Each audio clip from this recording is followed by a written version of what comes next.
Hello guys, आज मी बनवणार आहे पास्ता.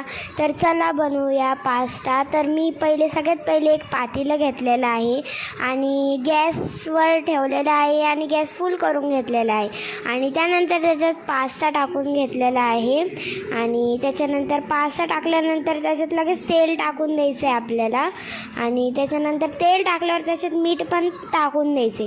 मग हिरव्या मिरच्या तीन लसूण आणि एक मोठं टमाटर घेऊन त्याला ग्राइंड करून घ्यायचे आणि मग त्याच्यानंतर एक कांदा घेऊन त्याला कापून घ्यायचे आणि मग त्याच्यानंतर लसूण घेऊन त्याला पण कापून घ्यायचे आणि त्यानंतर आपला जो पास्ता आपण उकळायला टाकला तो पण उकळलेला आहे.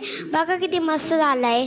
आणि त्यानंतर आम्ही नाही का कोथिंबीर कापून घेतलेली आहे. मग नाही का एक पॅनमध्ये नाही का तेल टाकून घेतलेलं आहे. मग लगेच जिरा टाकून घेतलेला आहे आणि त्याच्यानंतर जिरा तडकल्यावर त्याच्यावर मोहरी टाकून दिलेली आहे.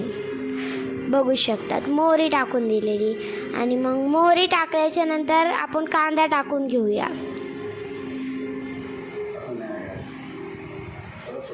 आता कांद्याला मस्त ब्राऊन होईस्तोवर त्याला आपल्याला परतायचं आहे.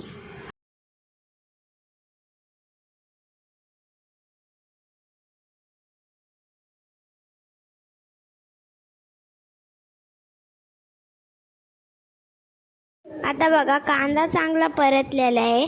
आता आपण याच्यात कट केलेला लसूण टाकून घेऊया. बघा आता याला मस्त मिक्स करून घेऊया.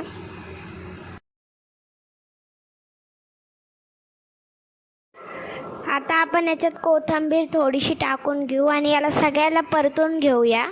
बघू शकतात आपण याला इतकं परतायचं की ते ब्राऊन होईस्तोवर त्याला परतत राहायचं.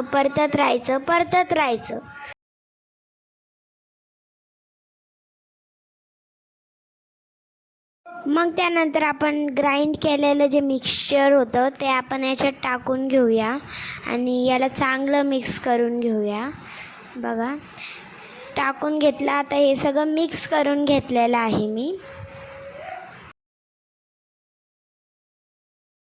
टाकून घेतल्यावर लगेच गॅस फास्ट करायचा आहे आणि याला 5 मिनटं परतायचं आहे. बघा मग ते पतलंच होतं आणि त्यानंतर मग त्याच्यात ना आपल्याला फूड कलर टाकायचा आहे. म्हणजे आपण बिर्याणीत टाकतो, भातात किंवा कशात पण टाकतो, तो आपल्याला त्याच्यात थोडासा कलर ॲड करायचा आहे. मग त्याच्यात मीठ टाकून घ्यायचं आहे आपल्याला.